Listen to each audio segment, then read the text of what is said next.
හැන්දෑවේ නිදා ගන්නකොට හැමදාම අපි නිදාගන්නේ උදේට මොකක් හරි ඔළුවේ තියාගෙන නෙමෙයිද? හරි පීඩණයෙන් මිනිස්සු ගෙවල් වල ඉන්නේ. මේ ආත්මේ තරහකාරයෝ ඉන්නකොට හිතිලා නැද්ද පෙර කරපු අකුසල් කියලා? මේ ආත්මේ වෛරක්කාරයෝ ඉන්නකොට හිතිලා නැද්ද මම මේ පෙර කරපු පව් කියලා? හැම එකක් තුලදී මෙහෙම දකින්න පුරුදු වෙන්න. සබ්බ පාපස්සා කරන කුසලස්ස උපසම්පදා සියලු පව් නොකළ යුතුය. සියලු පව්. දැන් මේ අම්මලා තාත්තලා හිතන් ඉන්නේ ලබනාත්මේ කවුරු වෙලා උපදී කියලාද? එහෙම සැකයක්වත් නැද්ද? හරි දුර්ලභයි. අතිශය දුර්ලභයි. බුදුහාමුදුරුවෝ ආනන්ද හාමුදුරුවන්ට දේශනා කරනවා ආනන්ද මිනිස්සු වෙලා උපදින එක නෙමෙයි තියෙන අරුමේ. මොකක්ද අරුමේ? මිනිස්සු වෙලා ඉපදිලා ඉඳලා නැවත මනුෂ්‍යාත්භාවය ලබන එක. ටික ටික පුරුදු වෙන්න. ඔය පීඩාකාරී ජීවිතය තුලදී හැන්දෑවේ නිදා ගන්නකොට බැරි වෙයිද විනාඩි 5ක් විතර මුළු ලෝකෙටම මෛත්‍රී කරන්න? විනාඩි 5ක් මම කියනවට කරන්නකෝ. මුළු ලෝකෙටම. දැන් ඔය ඇත්තන්ගේ දැනටත් හිතවල ඉන්නව නේද? ඔවුන්ගේ මලගෙදරකටවත් යන්නේ නැහැ කියලා හිතාගෙන නැද්ද? ඕන තරම් ඇති. පැත්තවත් බලන්නේ නැහැ කියලා. ඔය කියනව නේද ඔවුන්ට ඔහොම වෙලා මදි කියලා. අපූර්වට කියනවනේ ඔවුන් විඳවන්න ඕන කියලා. කටට ආපු පළියට කියවන්න එහෙම නැහැ එක එක ඒවා. ඔව් අන්තිමේ විඳවන්න වුණහම අර කියපු අපිද විඳවන්න ඕන ඒවාට හේතු වෙච්ච මිනිස්සුද විඳවන්න ඕන? කියපු අපි විඳවන්න එපා. ඒ නිසා පින්වත්නි හෙට ඉඳන් මම මේ තරුණ දූ දරුවන්ට කියන්නේ සංසාරේ මට කවදාවත් වෛරක්කාරයෝ හම්බෙන්න එපා කියලා ප්‍රාර්ථනා කරන්න. අද ඉඳන් පතන්නකෝ. මේක ටික ටික හරි ඉවර කරගන්න බෑ. මේක වැඩි කරගන්න ඕන අඩු කරගන්න ඕන. මේක ගෙවා ගන්න ඕන. අපි මොකද කරන්නේ? කනවා කියාගත්ත වෙලේ ඉන්නේ හැම වෙලේම. බත්මාලු පිණි නෙමෙයි. තරහකාරය. මැරියම් කියලා කියාගත්ත ගමම්මනේ.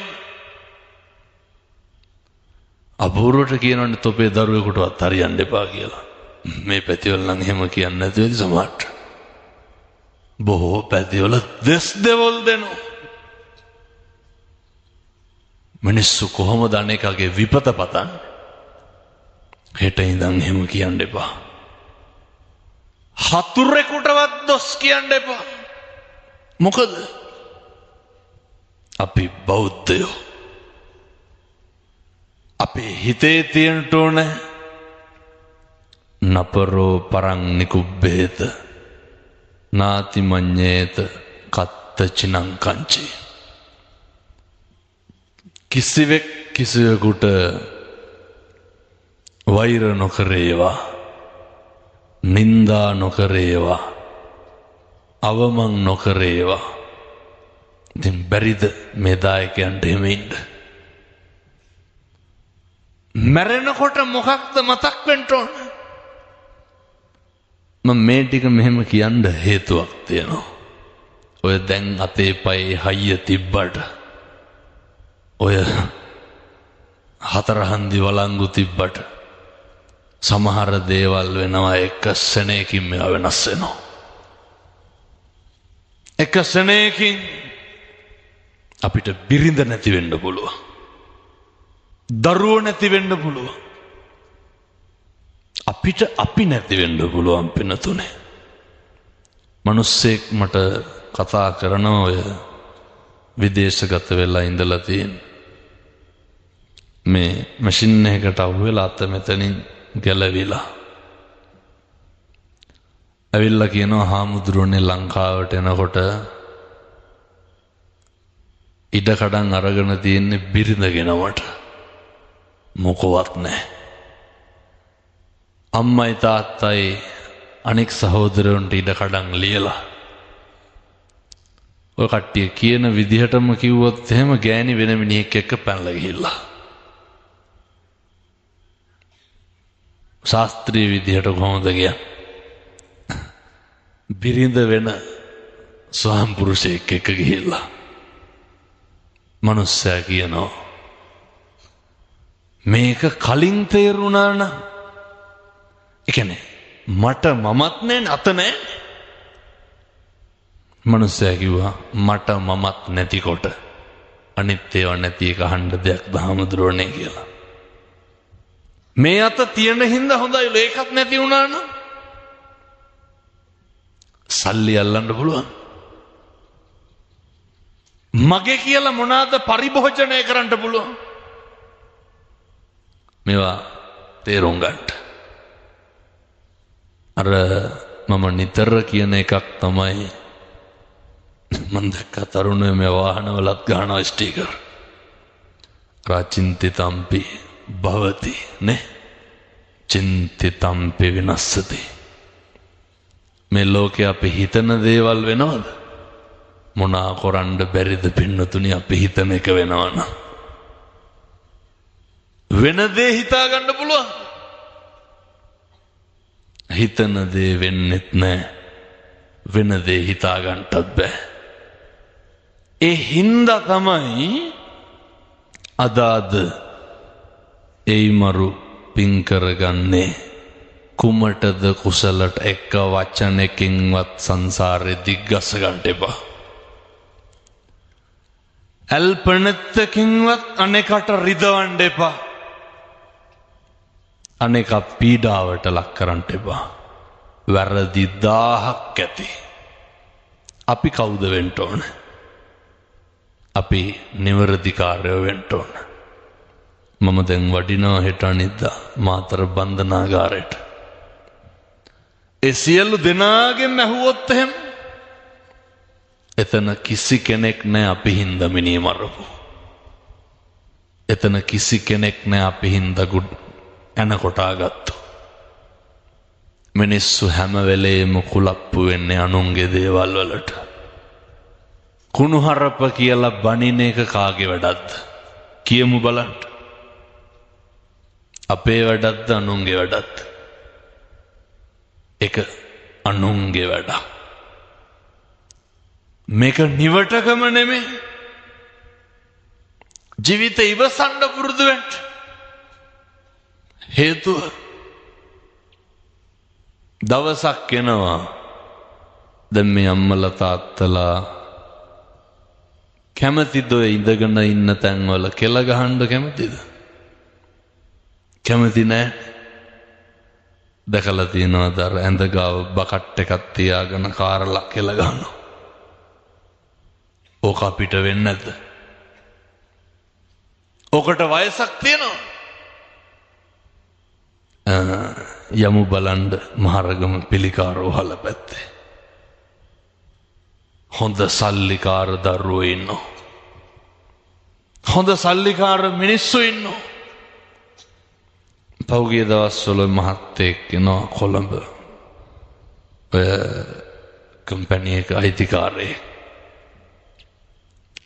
කැන්සර් එකක් හැදිලා සල්ලි වලින් මොකක් හරි කරන්න පුළුවන් නම් ඕන එකක් කොට්ටුයි.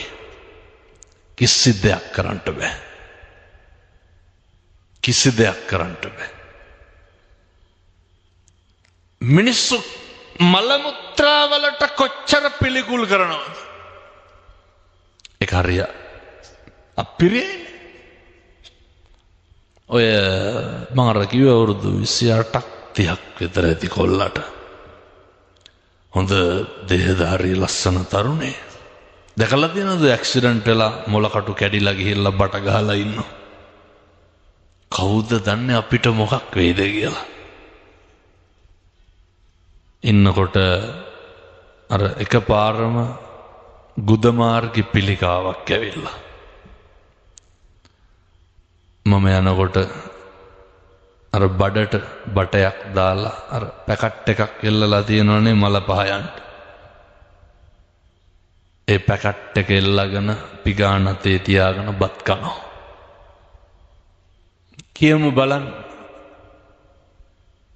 පිරිමහන්න තියෙන වෛරය මොකද්ද?